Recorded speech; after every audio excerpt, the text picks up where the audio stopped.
Jay here, Stretford, Paddock. This is it. This is the big one. Manchester United travelling to Bilbao to face Athletic Club in the semi-final of the Europa League, the first leg. Joining me, as always, is Mr. Joe Smith. Joe, we say this is the big one a lot, right? We talk about the importance of every game, how they all matter, how this is it, season defining, all that jazz. But let's be frank, yeah?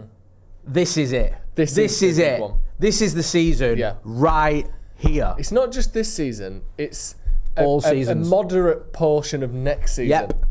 Like, obviously, being in the Champions League or not next season, let's just be a little bit honest here. We're probably not going to win it. But you cannot win it if you're not in it, Jay. That's a tale as old as time. That's very good. First of all. And second of all, the financial implications of being in the Champions League is absolutely massive for Ruben Amorim, for Ineos, for Manchester United generally. It's a huge, huge thing, this competition. And like we said, it's feasible that we could be in a position where next season we're in the Champions League, having not finished in the top 7 for 2 years. That is remarkable that's possible. I don't think anyone could ever have done that before, surely not. I'd be absolutely stunned if that's ever happened before, and United could do it. It is absolutely massive, this, and I think United obviously know that. I just hope that it doesn't weigh on them too heavily. I just hope that we're not so worried and so concerned about this that we overplay or we make silly mistakes or something like that, because it genuinely is the big one. It's massive.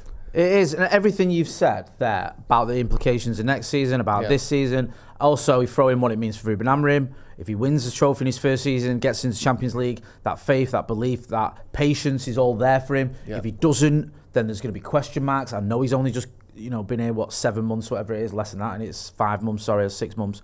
But starting next season, people will be looking at him and questioning, is he up to the job? The league's form has been unthinkably bad. It's been so bad. Yeah. It really has. So this is his salvation as well. And I thought all those thoughts when we went 4-2 down against Lyon. Yeah. That is what I was thinking. Everything you've just said. Yeah. I was like, oh man, the group chats were going mental because everyone was like, what we're going to do? The season's over, next season's over. Is Amorim the right man for the job? All that is going to come into play, and it's just going to be horrible. Yeah. So, not much resting on this one then. Just the entire future of Manchester United. Yeah, absolutely. In terms of certain players, it feels like, for at least for their Manchester United careers, this competition is giving them their last chance to do something. Because there's a few players here now who are either in their second season, where they've had a ropey one, or in some cases a ropey 2 seasons. So Rasmus Højlund had a difficult second season. He did score the other week. I don't like hammering players when they just scored, but we know what he's been about this season. 4 Premier League goals is not good enough. Was it 1 in 28? I think at one point it was his record. So he's had a difficult one. Mason Mount's had a difficult 2 seasons since he arrived at the club. Andre Onana has had a okay-ish first season and a pretty poor second season. There's so many players in there who you look at and go, Casemiro, who's he had a good first campaign, second, or since then, I should say, it's been patchy at best. There's a lot of players who you're looking at and going, this is your chance to sort of either get yourself a bit of faith from the manager, or maybe even a new deal, or it could be curtains. Yeah, massively. And I think some of these players, and this is the lowest kind of, this is like the cartoon, someone's fallen over a cliff and their pants get caught on a twig sticking out, because some of them will have to stay because we can't get rid of all of them. Yeah. And that is the least sort of vote of faith you can possibly have, but it is genuinely the case. We're not going to get rid of Lindelof, Casemiro, Onana, Heaton, Evans, Højlund and Mount and Luke Shaw, and we're not going to get rid of 12 players. We might get rid of half of that. So some of these players will know that if I want to be in the half that stays and gets another season to prove myself, these sorts of moments are the ones that can do that. If you can prove yourself, Højlund now, I think he's got 5 goals in Europe this season. If he can take that to 7 and we win the Europa League, he'll be here next season. Yeah, it's a lifeline for him. Or he might well be here. He might want to be, one of the ones that say, Casemiro's another one. I know it's only a month or so left, but if he ends the season on a real slide like he did last year, and you go, actually, that couple of months where he looked all right, that was the outlier, and actually, no, he's fully done, he could be gone. There's a lot of people, and like you said, Mason Mount is one of those many as well. let's do it. Save your own Man United careers here. Yeah. Because some of these people will leave, and make yourself the one that doesn't.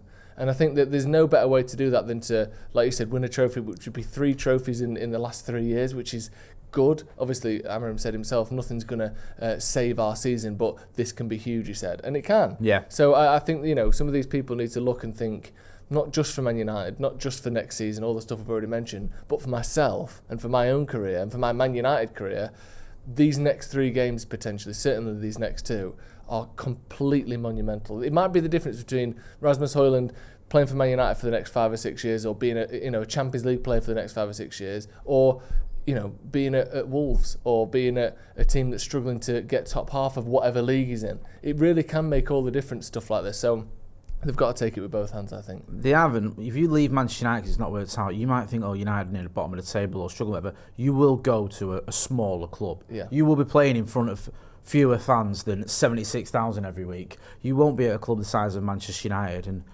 it'll have been a failure, really, won't it? I mean, there's some players that you mentioned, like Casemiro. His career is set in stone. It's been phenomenal. 5 Champions Leagues and a load of other trophies as well. There's no questioning where his sort of stature lies. But for a lot of these players, they'll not salvage the United career because they leave United, it's downwards, isn't it, really? Yeah. With all that being said, let's get into predicted 11s, because we had a little bit of an update from the manager. Great news to see Matthijs de Ligt and Ahmad in training. Doesn't look like they're going to start. I think he said they're in the squad. He don't expect them to start. But there's certain players that have been featuring recently, so we'll get into it. I'll start with yours, Joe. Yeah. Great to see, by the way, that they are back and available for selection, even if they're not ready to start. It's almost like someone broke that story the other week. What, when Ahmad said soon? Yes, soon. Yeah, and then Romano, jumping over one of my coattails and just claims it as his own. Pathetic. It is pathetic. Team-wise, I can't imagine there's going to be too many differences here, but we'll go through it anyway, obviously. I've gone for Onana, I've gone Euro, Maguire and Shaw. Shaw's the one I'm not sure about, nice. enough, ironically. That could be Lindelof in there, but I just think it depends. If he's thinking we're not going to have much of the ball, I think he'll play Lindelof. If he thinks that we can sort of keep the ball a bit, I think he'll go for Luke Shaw. Then sort of that bank across the middle, I've got Mazraoui on the right, Ugarte, Casemiro and Dorgu. I think he'll play those 2, Ugarte and Casemiro. He likes playing them in big games, to hunt people down, to win the ball back, to play, progress the ball up the pitch. Because not only does having Casemiro in there allow someone to play the ball a bit from deeper, but it also allows Bruno Fernandes to be further forward. And obviously I've put him, Garnacho and Højlund as my front 3. There's a few obviously permutations, but I think he always plays Garnacho, he always plays Bruno. Casemiro got a bit of a rest recently, so did Maguire. I think that they'll come back in, but yeah, what do you reckon? I get a lot of what you're saying. Yeah. It makes sense. Garnacho does seem to start every game. The only sort of there's a couple of tweaks that I've got for mine. Everything you said, I agree with, makes sense. Other than the fact Luke Shaw played the full game at the Vitality, I just can't see him starting this one. I mean, he might do. You're right. In terms of ability and talent, he'd be in the team. I'd be very surprised if he's got another start in him after having his first start in over a year.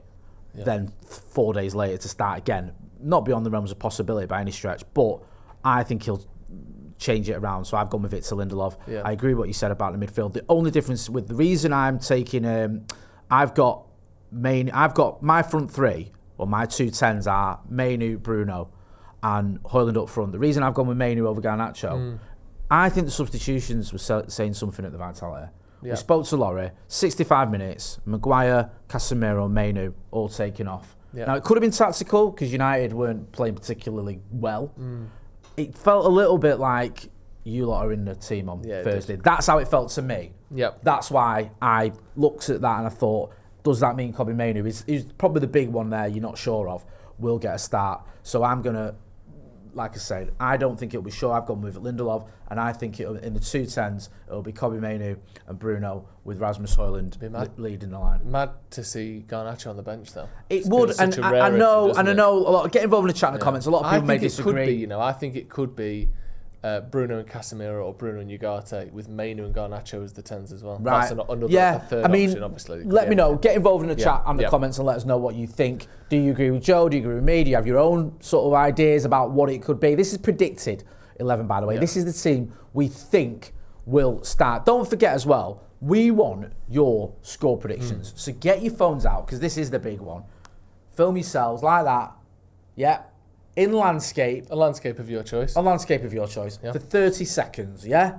30 seconds of score prediction goodness, and send it to paddockmatchday@gmail.com, and that will be used as part of our pre-match build-up for the watch-along tonight. Let's get into it then.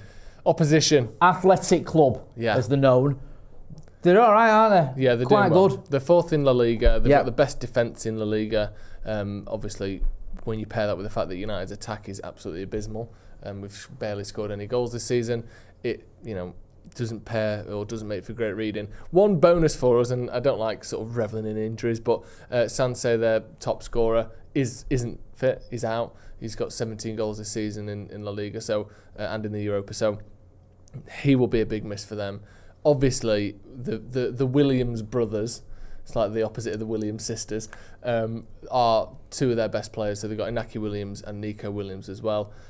Both of them, I think, will be playing, and both of them are very, very good players. I think we were looking before, Inaki Williams has played like 500 games or thereabouts for Athletic Club. So he's one of those players that's just been an absolute mainstay, plays every week, etc. In the last 10 games, they've only lost 1 and conceded only 4 goals in those 10 games as well. Like, defensively, they have been absolutely elite. I think that one of those losses was against Real Madrid away, and even that was only 1-0. They're really difficult to beat, and they're a good team. We just need to be in the competition, or in with a fight, in with a chance. Do you know what I mean? Yeah. Like, we don't want to go there and you lose 3-0 and it's over, innit? Because you're going to be like, are United going to win 3-0 at Old Trafford and take it to penalties or whatever, or win 4-0 at Old Trafford? I can't see it. Yeah. So we need to be in it. Ideally, obviously, a win would be the perfect thing. But even if it's a draw, even if we get to a position where we can go at Old Trafford, if we win that game, we go through. Yeah. Everyone will be up for it. Tickets are already like rocking or shit. It'll be amazing. So, yeah, there's a lot to worry about with this Athletic Club team. As you've mentioned there, the records, some of the players they've got, the way they've done in the league, it is a worry. But you never know. Manchester United are capable of getting results. We did well at Anfield. We did well at the Etihad. We did well at the Emirates. That dramatic comeback against Lyon, it should mean something. It could mean something. So never, ever, ever count Manchester United out. That is my motto. With all that being said, give us your score prediction. I'm torn. I've got two like films playing in my mind at the same time. Yeah, you're like Natalie Imbruglia in the 90s. Yeah, exactly. What? Torn. Yes. One film is we go there and we're 3-0 down in 30 minutes, and it's like, just what has happened here? We're getting torn apart. Fullbacks is just getting spun around. Dorgu's on his arse. Onana's looking at Maguire. He's looking back at him, and it's all going wrong. They just blow us away because they're too intense for us. The other one is, when we went to Sociedad, and they're two different teams, but just looking at the league, we were surprised, I was surprised at least, by how lacking intensity they were. They shocked me that they weren't as strong and physical and quick as even, the likes of Bournemouth, who we played at the weekend. I think there's a chance that the Premier League is so physical and quick at the moment that we won't be stunned by the intensity of Athletic Club. And I'm hoping that that's the one that happens. So I'm going to go with that. I'm going to say it's an even game. Maybe they're slightly better. They've got a bit more momentum. I get that. But I'm going to go 1-1. Okay. I'm going to go. I think it'll be... do you know what? I do feel... I get your point. And I do feel like we might be able to get something out of this game. And it might be a case of...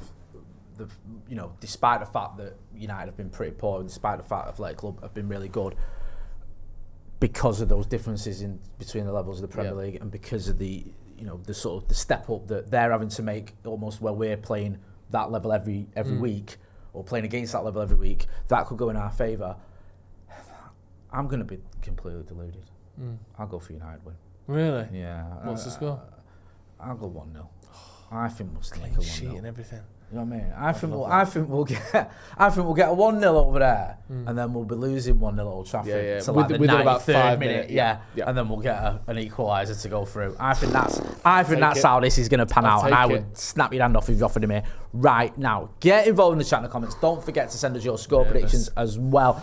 This really is the big one. Yeah. Go and check out Joe Smith on the Sloppy Joe's podcast. You know where to find me. This has been a preview: Manchester United versus Athletic Club in the Europa League semi-final first leg.